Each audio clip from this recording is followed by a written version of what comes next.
Les coulisses de la Loire.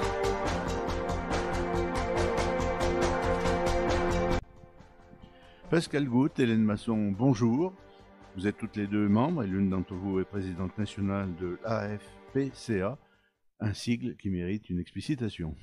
Oui, tout à fait. Donc, ce sigle signifie Association francophone contre la polychondrite chronique atrophiante. Alors, la polychondrite Voilà, quelques explications aussi chronique sur cette atrophiante, maladie. dite PCA, c'est une maladie rare, voire Mm. très très rare, puisqu'elle touche une personne sur 285 000 environ. À l'heure actuelle, il y a 500 malades reconnus en France. Il en existe certainement d'autres qui ne sont pas encore diagnostiqués.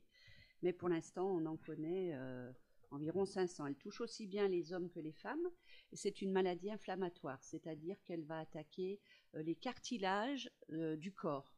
Donc en fait, c'est l'organisme qui, au lieu de protéger les cartilages, se détruit les cartilages en fait. Donc ça provoque des maladies très très handicapantes, perte de la vue, ça peut provoquer des handicaps moteurs, ça peut provoquer des inflammations, surtout des oreilles et du nez. Donc voilà, c'est une pathologie assez invalidante. Et qui commence à être un petit peu plus connue, puisqu'il y a quelques jours avait lieu la journée mondiale des maladies rares, donc sur un plan international. Et en ce qui nous concerne, il y a eu des événements à Lyon, mais aussi à Saint-Étienne, avec en particulier le CHU, l'hôpital Nord. Oui, tout à fait. Donc pour vous expliquer peut-être un peu plus comment ça se passe au niveau des maladies rares, ce qu'on appelle une maladie rare, c'est une maladie qui touche moins de 2000 personnes. Ouais. Donc, parmi ces maladies rares, il y a également des maladies très très rares qui peuvent ne toucher que 100, Quelques individus, personnes, oui. quelques individus. Mmh. Et à l'heure actuelle, on a dénombré 6 à 7 000 maladies rares. Tous les jours, on en découvre de nouvelles, mais pour l'instant, on en est à 6 à 7 000. Ce qui fait qu'en fait, on considère qu'il y a une personne sur 20 qui est atteinte d'une maladie rare.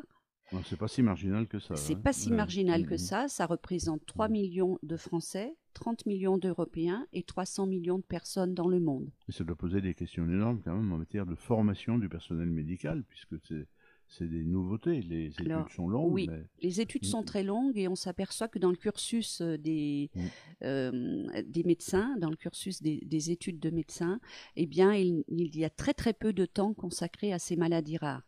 Donc c'est une difficulté pour les médecins de pouvoir être en capacité de reconnaître ces maladies rares.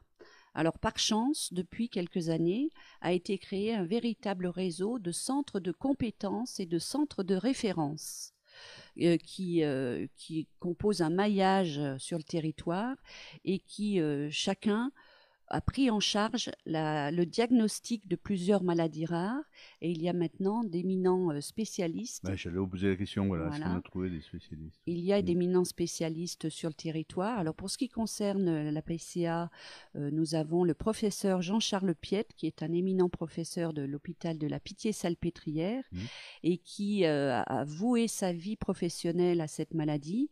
Il est maintenant, on pourrait dire, à la retraite, mais continue malgré tout à recevoir des malades et à s'occuper de cette maladie.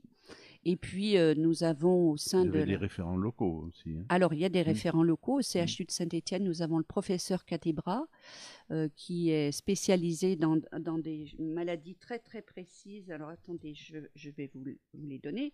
Le CHU de Saint-Étienne est Centre national de référence de l'AVC de l'enfant, entre autres, et puis des troubles du comportement alimentaire. Voilà, il y a 3 centres de compétences au sein de ce CHU, les anomalies du développement embryonnaire, le centre de traitement de l'hémophilie et la sclérose tubéreuse de Bourneville. Et alors les pouvoirs publics sur un plan national sont aussi en train de se structurer. Oui. Il y a un plan national des maladies rares qui en est à sa 4e édition. Très rapidement, en quoi consiste ce plan? Alors ces plans nationaux de maladies rares, ils ont débuté en 2007. À l'initiative d'associations qui ont bousculé les pouvoirs publics en s'alarmant du fait qu'il y avait très peu de prise en considération de toutes ces maladies rares. Donc ont été créés ces centres de conférences et de compétences et surtout des plans nationaux de maladies rares. Donc effectivement, vous l'avez dit, vient de sortir actuellement, alors on n'en connaît encore pas le contenu, le 4e plan national des maladies rares. Mais on en attend beaucoup au niveau du diagnostic. Si vous voulez limiter l'errance diagnostique qui est actuellement, alors pour le mieux, 18 mois pour Ah oui. découvrir une maladie. Mm. Et pour certains malades, ça peut Oui, durer c'est des dramatique. années, Oui, oui, 5 ans, oui, oui. 10 ans, 15 Mm. ans. Mm.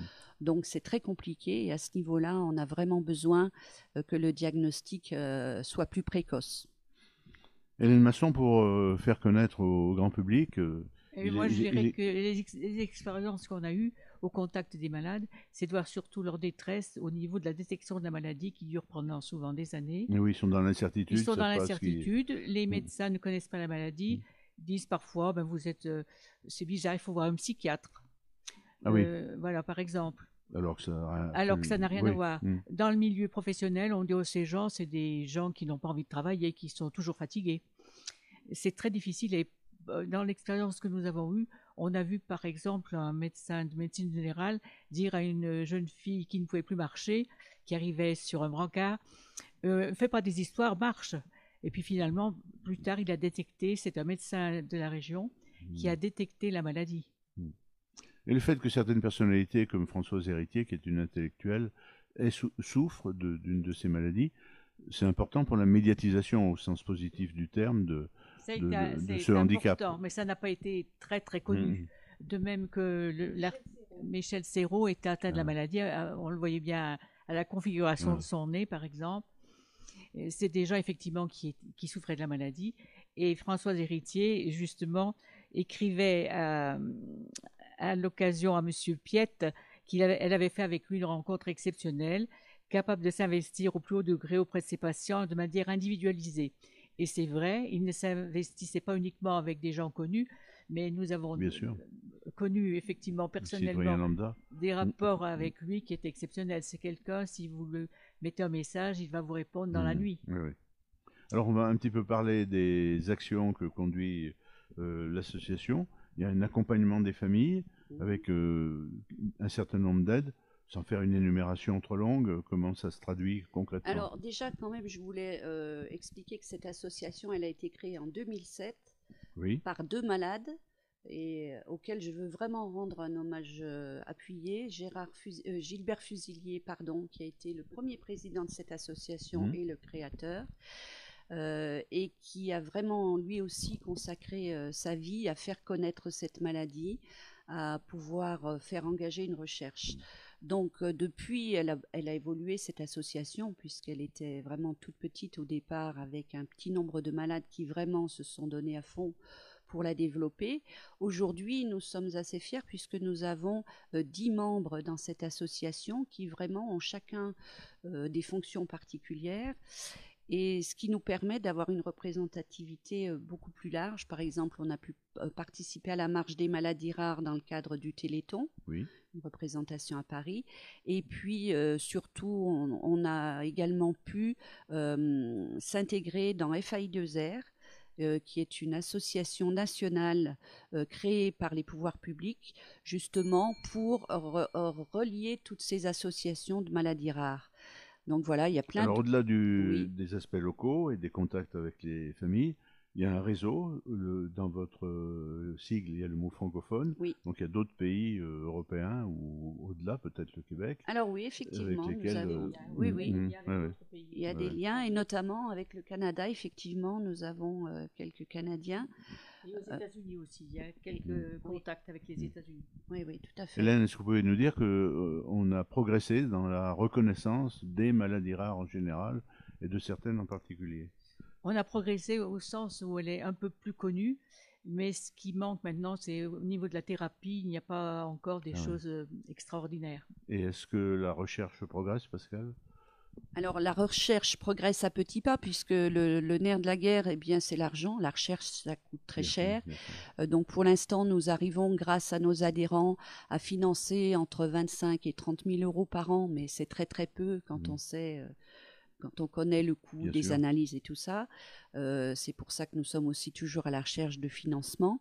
Et puis, malgré tout, oui, on peut dire que grâce à des chercheurs que nous avons dans notre association, Laurent Arnaud, là, vous avez carrément un conseil scientifique. on a un conseil scientifique, et notamment Laurent Arnaud qui travaille au CHU de Strasbourg et qui s'intéresse énormément à cette maladie.